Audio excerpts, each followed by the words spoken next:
Hello everyone, कैसे हैं आप सब। एक बार पुनः शिव कोचिंग क्लासेस पर स्वागत है। उम्मीद करता हूं आप सब अच्छे होंगे, मस्त होंगे, बेहतर होंगे। आप सभी की पढ़ाई बेहतर चल रही होगी। आज पतंग नामक पाठ का संदर्भ, प्रसंग और व्याख्या यहां पर देखने वाले हैं आप लोग बच्चों। पूरा कंप्लीट जितने भी आपके पद्यांश हैं, पूरे पद्यांश की व्याख्या देखेंगे। आप लोगों से गुजारिश है कि जो अध्याय 1 है बच्चों, है ना, उसको मैंने कंप्लीट करा दिया है, प्लेलिस्ट भी बना दिया है बढ़िया आप लोगों को बेसिक से, तो आप लोग जरूर देख लीजिएगा। चलिए शुरू करते हैं। तो पतंग नामक पाठ के रचयिता कौन है बच्चों, यानी कवि कौन है? आलोक धनबा जी हैं। तो जो प्रसंग और संदर्भ की बात आती है, तो सबसे पहले तो बच्चों 1 नंबर आपका यहीं पे छिपा रहता है कि कहाँ से लिया गया है, पाठ का नाम क्या है। तो प्रस्तुत पद्यांश हमारा जो पाठ पुस्तक है आरोह के पतंग नामक पाठ से लिया गया है। इसमें जो भी पद्यांश है बच्चों, तो याद रखिएगा आरोह से, है ना, आरोह खंड से पतंग नामक अध्याय की आज कहानी शुरू होने वाली है, जिसके रचयिता आलोक धनबा जी हैं। आलोक धनबा की 2 रचनाएं आपको याद रखना है, क्योंकि रचना पूछा जाता है बच्चों। रचनाओं में आपका भावपक्ष, कलापक्ष, साहित्य में स्थान आ जाता है ना, और 2 रचनाएं तो आपसे पूछा ही जाएगा। ठीक है, तो ये चीजें आपको तैयार रखना है। तो इसमें 2 रचनाएं कौन कौन से? एक तो बच्चों जनता का आदमी, ठीक है, और दुनिया रोज बनती है। कई बार ऑब्जेक्टिव पूछा गया है, दुनिया रोज बनती है के रचयिता कौन है? आलोक धनबा जी हैं। तो 2 रचनाएं आपको याद होना चाहिए। चलिए शुरू करते हैं पद्यांश की कहानी पर, क्योंकि पद्यांश हमारा टारगेट है और पूरा जितना भी पद्यांश है बच्चों पूरा कंप्लीट करेंगे। बाकी पद्यांश के अलावा हिंदी के प्रॉपर नोट्स के लिए कॉन्टैक्ट नंबर आप लोग लिख लेना। यदि कोई बच्चा चाहता है कि शिव कोचिंग क्लासेस का नोट्स लेना है तो 9685, ठीक है बच्चों, 29 91 49। ठीक है, जिन बच्चों को नोट्स लेना है तो इस नंबर पे कांटेक्ट कर लें। हाँ, व्याख्या बस नहीं रहता, बाकी कंप्लीट नोट्स मिल जाते हैं। चलिए शुरू करें बच्चों। तो पतंग के रचयिता कौन है? आलोक धनबा जी हैं। ये पहला आपका ऑब्जेक्टिव बन चुका है, ठीक है, वो आपके मन में फीड होना चाहिए। ठीक है, पतंग में किस चीज़ के बारे में वर्णन किया गया है, तो मैं थोड़ा सा आप लोगों को रूपरेखा बता देना चाहता हूँ बच्चों, कि आप लोग अपने आसपास भी देखे होंगे कि पतंग कौन उड़ाता है ना। अधिकांश जगह छोटे छोटे बच्चे पतंग के शौकीन होते हैं, पतंग उड़ाते हैं। तो पतंग उड़ाने के साथ साथ इन जो पतंग उड़ाने की व्याख्या है बच्चों, बच्चों के साथ तुलना करके की गई है, मतलब बच्चों के साथ जोड़ कर की गई है। और पूरा का पूरा पतंग बच्चों से ही रिलेट है, कि पतंग जिस तरीके से कोमल है, कागज की भांति कागज का पतंग होता है, बच्चों का सिर भी वैसे कोमल है ना। पतंग कब उड़ाया जाता है बच्चों? अक्सर शरद ऋतु में उड़ाया जाता है। जैसे ही हमारा बरसात का मौसम खत्म होता है, शरद का ऋतु आता है, तो पतंग उड़ाने की जो होड़ है वो लग जाती है। तो उसी चीज का यहाँ पे वर्णन किया गया है।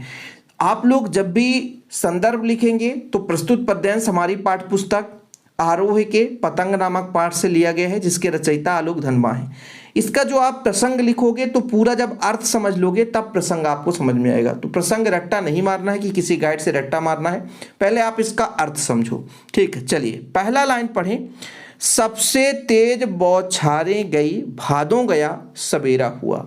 अब देखो बच्चों, सबसे तेज बौछारें गई, भादों का मतलब क्या होता है?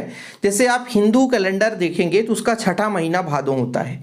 अब आप जो इंग्लिश वाला कैलेंडर चल रहा है जनवरी फरवरी, इसको नहीं, हिंदू कैलेंडर मतलब चैत्र वैशाख ज्येष्ठ आषाढ़ श्रावण भाद्रपद, है ना, उसी को बोलते हैं भादों। तो ये 6ठा महीना है, चैत्र वैशाख ज्येष्ठ आषाढ़ श्रावण भाद्रपद, भाद्रपद को ही भादों कहते हैं। तो इस जो भादों में बच्चों अच्छा खासा बारिश होकर के समाप्त होने चल देता है। मतलब जैसे आप लोग देखोगे आषाढ़, आषाढ़ में बारिश शुरुआत होता है। जब ये मैं वीडियो बना रहा हूँ जून के लास्ट में बना रहा हूँ, और अभी आषाढ़ का ही महीना चल रहा है, फिर श्रावण आएगा, फिर भाद्रपद आएगा, समझ रहे हैं, मतलब वही अगस्त और सितंबर का महीना। तो यहां पर बोला है सबसे तेज बौछारें गई, भादों गया सवेरा हुआ।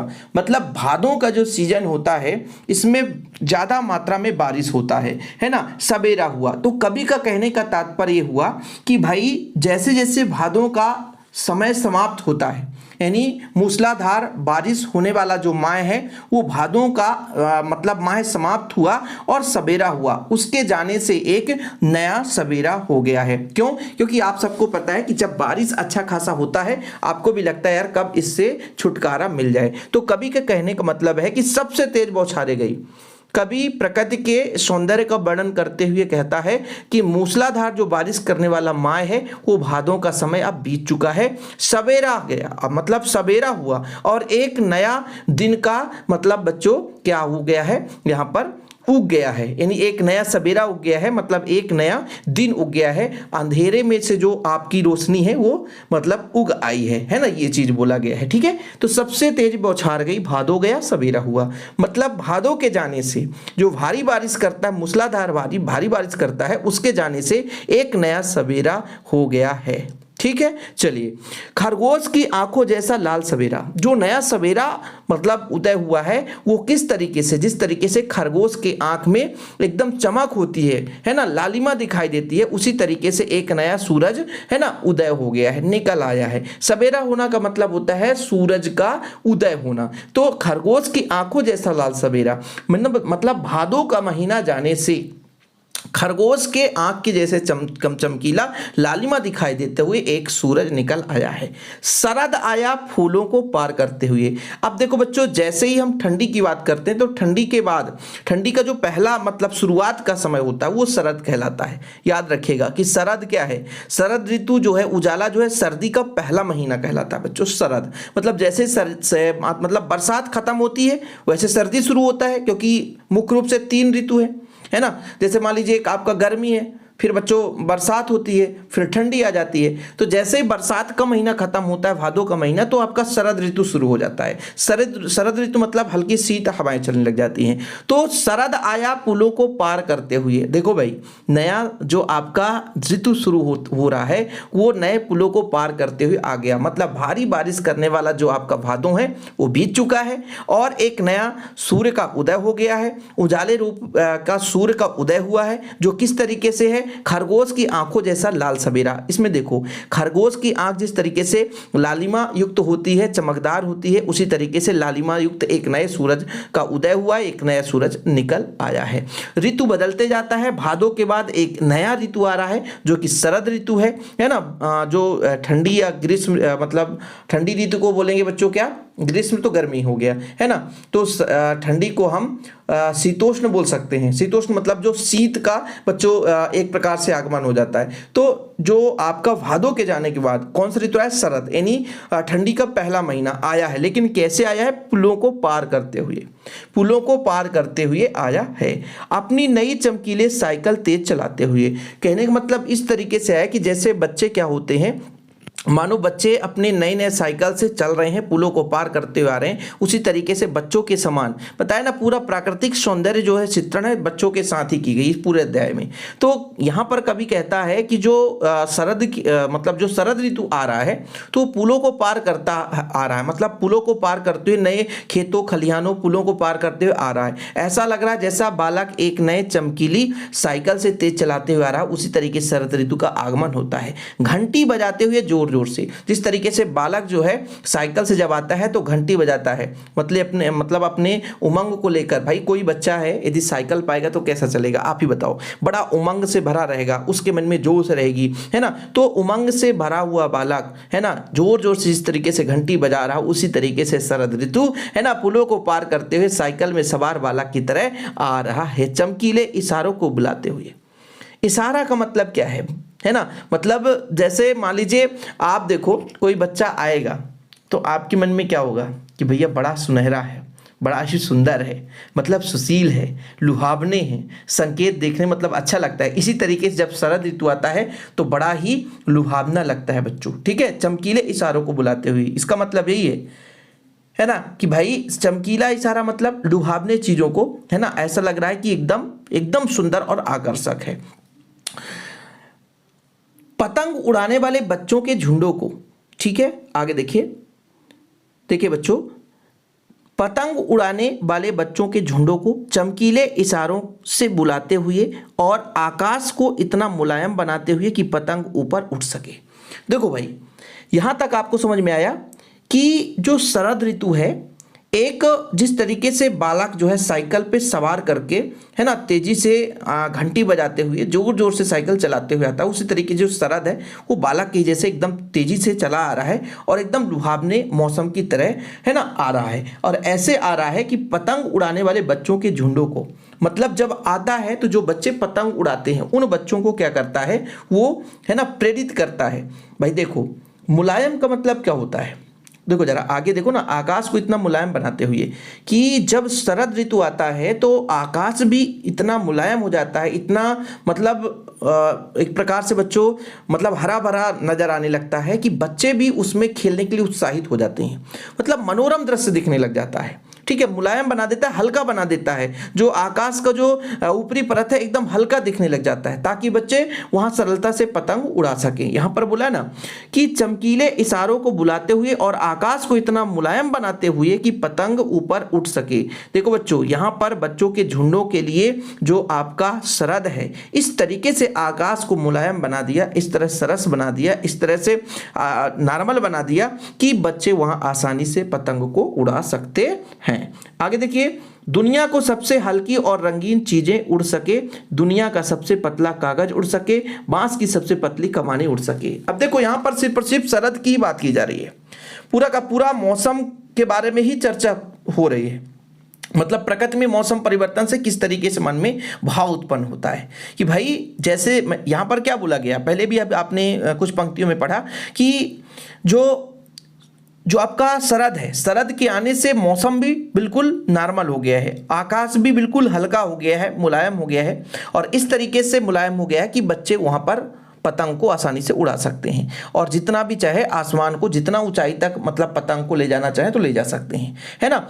और साथ साथ बोला है भाई कि दुनिया की सबसे हल्की और रंगीन चीज उड़ा सके। पतंग के साथ साथ भाई दुनिया की सबसे हल्की चीज क्या है, पतंग ही जैसे दिखाई देता है कि दुनिया का हल्की से हल्की वस्तुओं को भी उड़ा सकते हैं। जैसे कागज दुनिया की सबसे हल्की वस्तु है, उसको भी उड़ा सकते हैं। साथ में कागज उड़ सके, देखो ना, सबसे पतला कागज उड़ सके, दुनिया की हल्की चीजों भी उड़ सके, हल्की वस्तुएं भी उड़ सके, है ना। इस तरीके से मुलायम आकाश का निर्माण कर दिया किसने, शरद ने। दुनिया का सबसे पतला कागज भी उड़ सके, बांस की पतली कमानी भी उड़ सके। मतलब कागज में जो प्रयोग किए जाने वाला बच्चों कमानी है, जिसे खपच्ची कहते हैं, है ना, पतली बांस की बनी रहती है ना, उसको हम खपच्ची कहते हैं, वो भी आसानी से उड़ सकता है। ऐसा शरद का मौसम बन चुका है।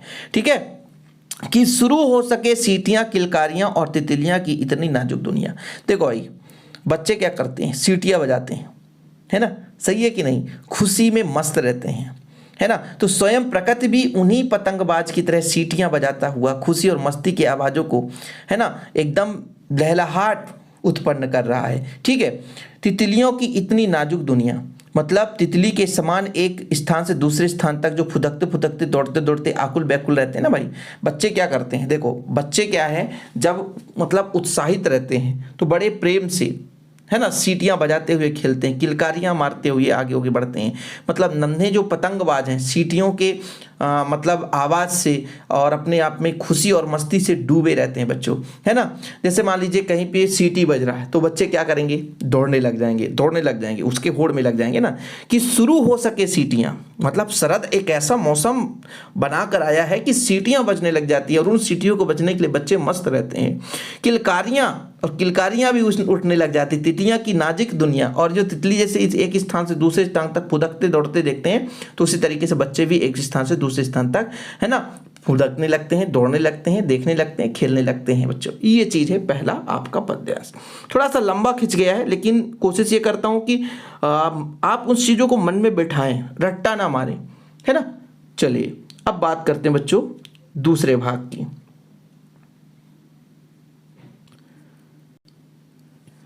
तो देखिए भैया, यहाँ पे जन्म से ही वे अपने साथ लाते हैं कपास।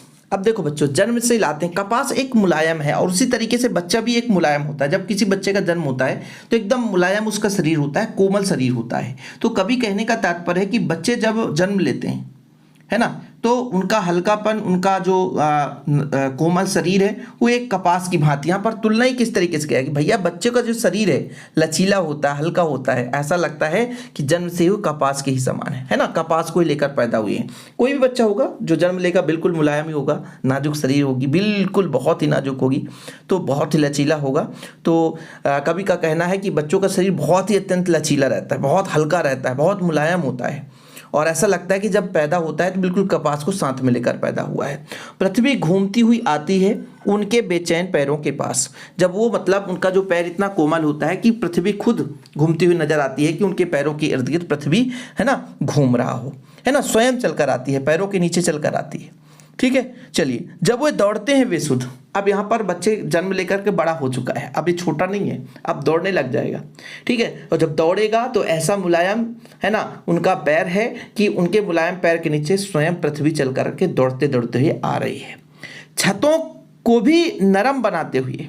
भाई यहाँ पर कवि का कहना है कि जब बच्चे छतों पर दौड़ते हैं, एक छत से दूसरे छत तक मतलब उछलते कूदते हैं, तो ऐसा लगता है कि पूरा का पूरा छत एकदम कोमल सा हो गया है, मुलायम सा हो गया है, ठीक है। दिशाओं को मृदंग की तरह बजाते हुए। भाई मृदंग का मतलब क्या हो, ढोल की आवाज़, ढोल की आवाज़। यानी जब मस्ती से जो पतंगबाज बच्चे हैं कूदते हैं, देखते हैं, तो ऐसा लगता है कि प्रकृति और उनकी दिशाओं को भी एक ढोलक के समान बजाते राग छोड़ते हैं। अरे थोड़ा सा कठिन शब्द है, बात को समझो। जब वो दौड़ते हैं बेसुध छतों को भी नरम बनाते हैं, मतलब जब वो दौड़ रहे होते हैं नंगे पैरों से, है ना, एक स्थान से दूसरे स्थान तक दौड़ रहे होते हैं, है ना, तो भाई साहब पृथ्वी में उनके समीप आ जाती है, उनके पैरों के पास खुद चल कर आ जाती है। और जब वो चलते हैं छतों में, उथकते कूदते हैं, है ना, उछलते हैं, तो उनका जो पूरा का पूरा छत है एक नरम और मुलायम सा बन जाता है, दिशाओं को मृदंग की तरह बजाते हुए। और जब भैया वो मतलब अपने आंगन में, अपने घर में, है ना, पतंग को उड़ाते हुए छतों में पतंग को उड़ा रहे होते हैं, तो दिशाओं को भी क्या होता है, दिशाओं को भी एक ढोलक के समान, है ना भैया, देखो ना, दिशाओं को मृदंग की तरह बजाते हुए, तो ऐसा लगता है कि दिशाओं में भी मृदंग है, मतलब ढोल की आवाज निकल कर आ रही है।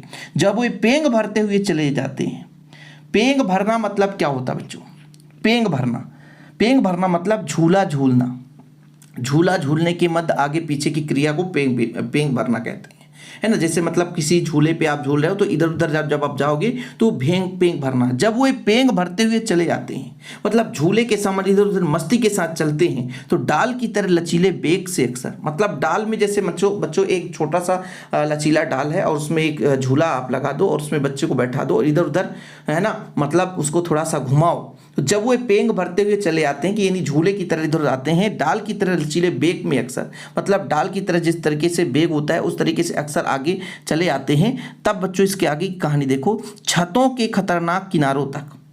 देखो मतलब पतंग उड़ाते हुए छतों के किनारों तक आ जाते हैं, देखो ना यहाँ पर, मतलब बड़े प्यार से जब चल रहे होते हैं, मस्ती से भरे बच्चे कूद रहे हैं, इधर उधर कर रहे हैं, तो प्रकृति में भी जो दिशाएं हैं बच्चों ढोलक के समान, है ना, मतलब जब वो चलते हैं तो ऐसा लग रहा है कि ढोलक के समान राग छोड़ रहे हैं। आप सबसे सटीक ये समझो कि भाई जो आपके जो पतंगबाज हैं, जो बच्चे हैं, जो चल रहे होते हैं तो दिशाओं में, मतलब किसी भी दिशा में जब चल रहे होते हैं तो ढोलक के समान राग छोड़ रहे हैं, मतलब जैसे आवाज ढोलक नहीं बज रहा होता है उस तरीके से ढोलक भी बज रहा होता है, ऐसा है। छतों के खतरनाक किनारों तक पहुंचते हैं, मतलब जिस तरीके से झूला इधर उधर क्या होता है बच्चों, लटक कर झूलते रहते हैं ना, सही है कि नहीं। मतलब झूला में आप देखो, झूला में आप बैठो इधर, इस तरीके से बच्चा भी चल रहा है, पतंगबाज भी चलते हो, चलते चलते कहाँ तक आ जाते हैं, छतों के किनारों तक आ जाते हैं। उस समय गिरने से बचाता है उन्हें, मतलब जब वो मस्ती के साथ छतों के किनारे ऐसा लगता है कि वो छत से गिरने ही वाले हैं, तब उन्हें कौन बचाता है, तब उन्हें पतंग उन्हें बचा लेता है। सिर्फ उनके ही रोमांचित शरीर का संगीत, सिर्फ उनके ही रोमांचित शरीर का संगीत पतंगों के धड़कती ऊंचाइयों ने थाम लेती है, महज एक धागे के सहारे। बोला ना कि जब दौड़ते कूदते उछलते घूमते फिरते वो छत के किनारे तक आ जाते हैं, लेकिन जो उनका संगीत होता है, उनके चलने का धुन होता है, उनका कोमल शरीर होता है ना, उनके धुन में जो पतंग के धागे, मतलब पतले धागे भी हैं, उनको गिरने से रोक ले जाते हैं। पतंगों के साथ साथ वो भी उड़ जाते हैं, गिरने के तो गिर जाते क्योंकि किनारे पर आ गए थे, लेकिन पतंग के साथ साथ उस पतले धागे के सहारे भी वो उड़ जाते हैं, मतलब वो गिरने से बच जाते हैं अपने रंध्रों के सहारे, है ना। यहाँ पर कवि कहता क्या भाई साहब कि जो बच्चे हैं, कोमल शरीर है, खतरनाक, कभी कभी खेलते खेलते किनारों पर आ जाते हैं, असंतुलित हो जाते हैं, लेकिन जो पतंग का रस्सा का डोर है ना, एक प्रकार से पतंग की रस्सी कोमल डोर कह सकते हैं, है ना बच्चों, वो उन्हें थाम लेती है और उन्हें रोक लेती है। अर्थात पतंग उड़ाते समय जब वो थोड़ा सा इधर उधर हो जाता है तो शरीर में जो रोमांच है ना, जो शरीर में लयबद्ध संगीत बज रहा होता है, उसी के धुन पर वो क्या होते हैं, खतरनाक ऊंचाई से गिरने से बच जाते हैं। तो यहाँ तक कोई प्रॉब्लम? थोड़ा सा ये जो यहाँ से बच्चों यहाँ तक चल रहा है, अभी थोड़ा और बचा है, 4-5 लाइन बचा हुआ है, जो कि अगला जो खंड शुरू होता है यहाँ से होता है, यहाँ से पूछ दिया जाता है। तो यहाँ तक तो क्लियर हो गया होगा ना कि बच्चे क्या होते हैं कि भाई इतना कोमल शरीर है, कपास के जैसे जन्म लेते हैं तो ऐसा लगता है कपास साथ में लेकर आए हुए हैं, है ना। और जब चलते हैं तो पृथ्वी का हर भाग भी उनके पैरों के नीचे चल कर आ जाता है। वो शुद्ध बुद्ध खेल करके एक छत से दूसरे छत पर कूदते हैं, उछलते हैं, है ना। मस्ती से उनका शरीर कोमल, तो छत भी क्या हो जाता है, कोमल हो जाता है, ठीक है। और जब वो चलने लगते हैं अपने कोमल शरीर से तो जो दिशाएं भी हैं वो ढोलक के समान बजने लग जाते हैं, है ना। ऐसा लग रहा है कि दिशाओं से जो ढोलक की आवाज़ निकल कर आ रही है ना। और जब बच्चों पेड़ों के डालों पर लटक कर झूल रहे होते हैं, एक स्थान से दूसरी सहजता से जाते हैं, है ना। जैसे मान लीजिए पेड़ में झूला बना करके झूलते हैं, उसी तरीके से उनका शरीर भी झूलता हुआ आगे की ओर बढ़ता है। तो झूले के जैसे शरीर में इधर उधर भाई भटकता हुआ शरीर आगे बढ़ता है तो खतरनाक किनारों पर आ जाते हैं, लेकिन किनारों से आकर के भी बच जाते हैं, क्योंकि उनका कोमल में शरीर है ना, एकदम उनका मन जो है धुन में छिपा रहता है, एकदम धुन में लगा रहता है, और वो रस्सी के सहारे, धागे के सहारे वो बच जाते हैं। यहाँ पर थोड़ा इनका एक नया शुरू होता है कि पतंगों के साथ साथ वे भी उड़ रहे हैं अपने रंध्रों के सहारे। मतलब जिस तरीके से पतंग उड़ रहा है, पतंग हरा भरा है, रंगीला है ना, रंगीन है। तो जितना पतंग रंगीन है उतना बच्चे भी मन में रोमांचित होते हैं, है ना। मतलब प्रकृति में परिवर्तन के साथ साथ बच्चे भी जो पतंग उड़ा रहे हैं तो पतंग उड़ाने के साथ साथ वो उतने ही रोमांचित दिखते हैं, ठीक है। मतलब अपने रंग बिरंग जो पतंग है बच्चों, उनको देख करके वो रोमांचित होते हैं, है ना। और ऐसा लगता है कि अपने रंग बिरंगे पतंगों के साथ साथ वे भी अपने शरीर के असंख्य छिद्रों के बल आकाश में उड़ रहे हैं। देखो ना, पतंगों के साथ साथ वे भी उड़ रहे हैं अपने रंध्रों के सहारे। मतलब शरीर में बहुत सारे रंध्र हैं, रंध्र मतलब छिद्र, और छिद्र आपको लगता है कि छिद्र नहीं दिखाई देता है, तो शरीर से जो पसीना निकलता है ना, छिद्र से ही निकलता है। तो जब बच्चे पतंग को उड़ा रहे होते हैं तो पतंगों को देखते हैं, है ना, रंग बिरंगे पतंगों को देखते हैं तो उनका मन भी रोमांचित होता है, और उनको खुद लगता है भैया कि हम असंख्य जो रंध्र हैं उन्हीं के बल के असीम में हम आकाश में क्या है, उड़ रहे हैं, ठीक है। इसके बाद अगर वे कभी गिरते हैं तो छतों के खतरनाक किनारों से और बच जाते हैं, तब तो और भी निडर हो जाते हैं। मतलब पतंग को उड़ाते उड़ाते छत के किनारे तक आते हैं, छत के किनारे अगर वे कभी गिरते हैं, और हो सकता है छत में गिर भी जाते हैं, और गिरते गिरते यदि संभल गए तो वो निडर हो जाते हैं। जैसे आप पढ़ना शुरू करते हैं और पढ़ना शुरू करते हैं, लेकिन अंदर से डर बना रहता है कहीं फेल ना हो जाए, कहीं ऐसा ना हो, कहीं वो पास ना हो, कहीं हमारा कम नंबर आ जाए। लेकिन एक बार जिस रास्ते से आपने चला और एक बार ठोकर खा लिया तो फिर आप और संभल जाते हैं। ऐसे बच्चे भी होते हैं, खतरनाक किनारे पर जाते हैं लेकिन जाते जाते गिरते गिरते भी बच गए, है ना। क्योंकि खेलते समय सुध बुद्ध सब कुछ खो देते हैं बच्चे, जोश में कभी भी अपने होश में नहीं रहते।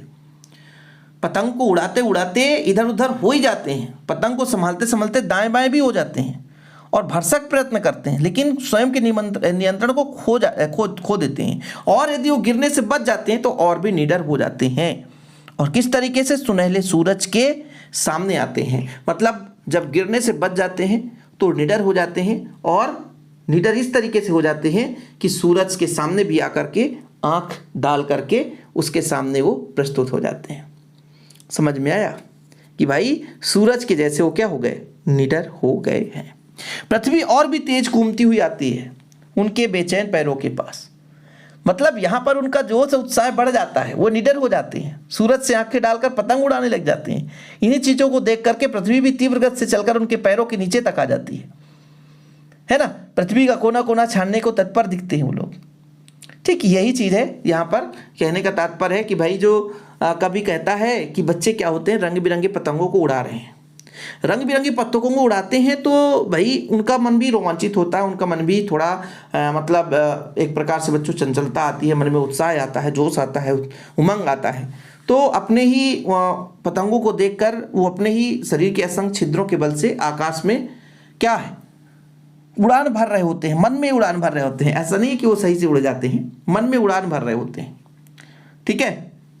और वो इतना जोश में आ जाते हैं कि छतों में घूमते घूमते खतरनाक किनारों पर आ जाते हैं और बच जाते हैं, और संभलते संभलते मतलब गिरते गिरते बच गए तो और भी निडर हो जाते हैं, निर्भय हो जाते हैं, मतलब भयभीत अब नहीं रहते हैं, मतलब उनके अंदर उत्साह आ जाता है, जोश और बढ़ जाता है ना, निडरता आ जाती है। और जब निडरता आ जाती है तो सूरज के सामने भी आंख डाल करके पतंग को उड़ाना चाहते हैं। पृथ्वी और भी तेज घूमती हुई उनकी निडरता को देखकर, उनकी चंचलता को देखकर, उनकी चपलता को देखकर, उनके पैरों की चंचलता को देखकर, चपलता को देखकर ऐसा लगता है कि पृथ्वी भी तीव्र गति से चल करके उनके पैरों के पास आ जाती है, मतलब आने के लिए आतुर होती है, आ जाती है ना। इसका मतलब यह है कि ऐसा उनका चाल होता है कि ऐसा लग रहा है कि पृथ्वी से, जब पृथ्वी आता नहीं है लेकिन उनके चाल से ऐसा प्रतीत होता है कि भाई वो पल भर में मतलब कई जगह वो दूर दूर तक जा सकते हैं, है ना, कोना कोना छानने के लिए तत्पर दिखाई देते हैं, मतलब बहुत दूर दूर तक वो अपने चंचल पैरों के माध्यम से जा सकते हैं। तो ये हो गया बच्चों व्याख्या। काव्य सौंदर्य वगैरह आप लोगों को इसमें जो लगे, जैसे मान लीजिए अभी लास्ट वाले में क्या लग रहा था, बच्चों के बारे में कुछ है, निडरता के बारे में, है ना, मतलब खतरे से बचने और निडरता के बारे में बात कही गई है, मतलब प्रस्तुत पद्यांश में खतरे से बचने और उत्पन्न निडरता की बात की गई है ना। और यहाँ पर सुनहले सूरज, इसमें एक अलंकार है, सु, दो जगह सु है बच्चों, तो अनुप्रास अलंकार है, ठीक है। भाषा कैसा है, सरल है सर, भाषा सरल सहज है, 2-3 तो करना ही है, ज़्यादा कुछ करना ही नहीं है, ठीक, 2-3 है बच्चों। और इसमें किसका वर्णन किया गया है, बच्चों के बारे में वर्णन किया है, बच्चों के चेष्टाओं के बारे में वर्णन किया है। तो आप लोगों को जो लास्ट में काव्य सौंदर्य लिखना रहता है वो इनके बीचों से ही लिखा जाता है, लेकिन कब, जब आपसे भाई, आपसे क्या बनेगा, इसका अर्थ बनेगा। पहले नंबर में जो पहला पद्यांश था उसमें क्या वर्णन किया गया है, कुछ बताओगे आप लोग। सबसे तेज बौछार गई भादो गई, मौसम के बारे में, यानी प्रस्तुत पद्यांश में कवि ने शरद ऋतु के आगमन के बारे में बढ़िया वर्णन किया है कि शरद ऋतु का आगमन हो रहा है ना। भाषा कैसा है, सरल सहज खड़ी बोली है, ठीक है। यहाँ पर तुलना किया गया है और अनुप्रास तो कई बार आपको देखने को मिल जाएगा, ठीक है, अनुप्रास कई बार आपको यहाँ पे देखने को मिल जाएगा। तो अनुप्रास अलंकार भी है ना, और मानवीकरण, मानव से तुलना की गई है प्रकृति की, तो मानवीकरण अलंकार भी है। तो कम से कम 3 काव्य सौंदर्य लिखना रहता है, ठीक है। और प्रस्तुत पद्यांश है ना, प्रस्तुत पद्यांश हमारे पाठ्य पुस्तक आरोह के पतंग नामक पाठ से लिया गया, जिसके रचिता लोग धर्मवाही संदर्भ हो जाता है। प्रसंग हो गया, तो जैसे पहले में किसका वर्णन है, शरद ऋतु के आगमन का वर्णन है, मतलब प्रस्तुत पद्यांश में कवि ने प्रकृति एवं मौसम के होने वाले परिवर्तन के बारे में वर्णन किया है। साथ में इस पतंग, मतलब एक प्रकार से मौसम परिवर्तन के साथ साथ बच्चों में पतंग उड़ाने के लिए जो उतावले होते हैं बच्चों, उसका सजीव चित्रण किया है। मतलब किस चीज़ के बारे में बताया है कि मौसम परिवर्तन के साथ साथ मौसम परिवर्तन में जो बच्चों के मन में पतंग उड़ाने की उत्साह है, इसका भी वर्णन किया है। तो ये चीज़ आपको यहाँ पे मेंशन करना है। तो संदर्भ तो सब में सेम रहेगा, बस प्रसंग रहेगा थोड़ा सा, जब उसका अर्थ 1-2 बार वीडियो देखो, अभी चल रहा है, धीरे धीरे करके और भी मैं इसको रिवीजन कराऊंगा, मज़ा आएगा, बिल्कुल आप निश्चिंत रहें, धीरे धीरे करके प्रैक्टिस कराते जाएंगे हम आप लोगों को। और निरंतर बच्चों, और कॉन्टैक्ट नंबर हमने दे दिया, जिन बच्चों को नोट्स लेना है तो 96 85 29 91 49, 9685299149 मेरा पर्सनल नंबर है बच्चों, 96 85 29 91 49। किसी बच्चे को नोट्स चाहिए तो कॉन्टैक्ट जरूर करिए। जय हिंद, वंदे मातरम।